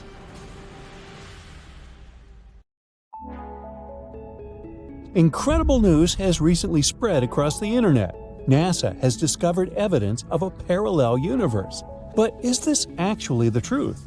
Well, there is a grain of truth in this story, but it's not that simple. Let's consider it. Perhaps you've seen the articles that said NASA has finally found a parallel universe. This story was widely publicized, and people got divided into two camps: those who took this news at face value and those who considered it all complete nonsense. But both sides aren't exactly right. Let's start from the beginning. The discovery was made by NASA's ANITA. This name stands for the Antarctic Impulsive Transient Antenna. Yeah, it was designed to study neutrinos. Neutrinos are high-energy cosmic particles. They're incredibly small, lack any charge, and have almost no mass. Trillions of such particles pass through our bodies every second, and we don't even notice them, all because they almost don't affect ordinary matter. That's how insignificant they are. On average, in our entire life, each of us gets affected by a maximum of one neutrino. So basically, hunting neutrinos is like hunting ghosts. To catch them, you would have to send a whole stream of these particles through a giant piece of lead, and it has to be trillions of miles thick. At the same time, you have a 50-50 chance that you'll stop one of them. Therefore, in order to detect them, scientists had to come up with some clever tricks. We know that neutrinos, like other similar particles, come to us from outer space. Ooh. They travel to Earth from the Sun, stars, and even from the Big Bang itself. Some of them come to us from particularly big sources, such as black holes, supernova, pulsars, and even from various unidentified objects. Some of these particles have particularly high energy, and for scientists, these neutrinos are the most interesting ones. But oddly enough, most high-energy neutrinos don't actually come to us from afar. They form right here, next to Earth. This process has a cute name: particle shower. Well, this is how you can explain it in simple words. A granny particle gets into Earth's atmosphere. Usually it's a particle with very high energy. Then it generates several children that have less energy. Each of them then makes more grandchildren whose energy is even less than theirs, and so on, until we have a giant family tree of low-energy particles. In the end, there may be billions of them. During this process, piles of neutrinos are created. Then they begin to sink deep into our Earth. During their journey through the planet, they touch the upper layers of its crust or ice, for example, Antarctica's ice. When faced with all these obstacles, they create radio pulses, and as you might have guessed, these are the exact radio pulses that scientists are trying to find. It may be a surprise to you, but Antarctica is pretty deserted, you think? And that's why it's the best place to study microscopic particles, which usually can barely be traced. There won't be any interference or anything like that. We can catch these pulses with the help of powerful antennas. NASA places these antennas on balloons that can rise as much as 20 miles above Earth's surface. That's how they've been tracking these neutrinos for the past years. Alright, now we know what ANITA is doing. But what about that parallel universe stuff? Nah, don't worry, we're getting there. In 2018, ANITA began receiving abnormal radio signals that caused quite a stir in the scientific community. Remember how neutrinos come to us from outer space and then gradually sink deep into our planet? So recently, ANITA has discovered neutrinos that didn't descend from space as usual, but rather rose up from Earth. In other words, these particles, called tau neutrinos, basically travel back in time. But how is this possible? Scientists began to research them. At first, they thought that maybe it was a detector error or an error in interpreting the data. But no, everything was correct. Something very exotic was happening. If so, then first we must try to find a simple explanation. What if these tau neutrinos just came to Antarctica from some other source? Maybe they came to Earth from the other side and somehow passed through the boundary. To test this theory, scientists decided to seek help from another cool neutrino observatory called IceCube. Yes, very cool. This observatory is located near the South Pole. It consists of 5,160 optical detectors buried in ice, and all these powerful detectors are designed to detect neutrinos. Anita researchers were like, "Hey guys, we found some strange radio signals. Could you please check where they come from?" "No problem," IceCube replied, and started their research. And as a result, they found nothing. Yep, IceCube didn't detect any signal sources at all. It turned out that these strange particles had basically appeared out of nowhere. How could this be? Scientists tested many different theories, but none of them could explain the situation accurately. Later, IceCube published an article which basically said, "Nope, we have no idea where these signals came from and how to explain them in terms of the standard model of the universe." Oh, now it's getting interesting. So, what on earth are these signals? Having exhausted normal explanations, scientists began to consider ideas that go beyond our understanding. One of them said that perhaps these particles had come to us from a parallel universe where time flows in the opposite direction. This crazy-sounding theory is the result of the famous multiverse theory.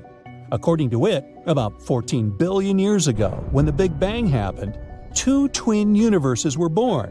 One of them was ours, and the other was a parallel one. And they're almost identical in everything, except for some things. For example, time in this parallel universe doesn't move in the same way as it does in ours. It moves backward. Besides, everything there would look upside down to us, as if we're looking in a mirror. Therefore, scientists call it the antiverse, and believe it could be filled with antimatter. And even though all this may seem strange and crazy to us, for those who live in that antiverse, their way of life would be quite normal. In fact, they would rather find us, the strange ones. So these mysterious neutrinos could be born in this antiverse. Let's say they somehow existed there and then accidentally got into our world, where we were able to detect them. The idea of the multiverse itself is really incredible. If it's true, then it may mean that there is an infinite number of realities, many of which are much better than ours.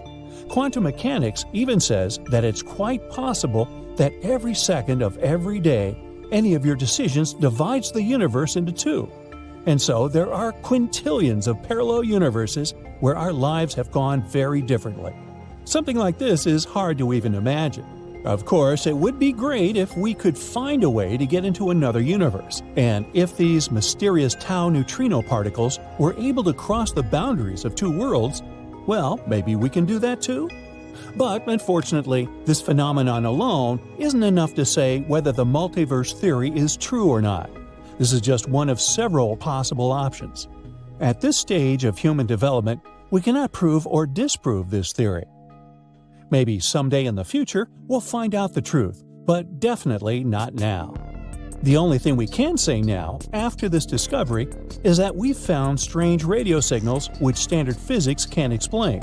So we need to move in this direction and study them to learn more about this incredible phenomenon. But people like to dream about space, so no wonder we've gotten so excited about this. And it would be great if one day it turned out that this theory was actually true. The theory of parallel universes has been popular in various movies and books for a very long time. Where would you go if you found out that you could travel between realities? Me? I'd look for a different reality of ice cream.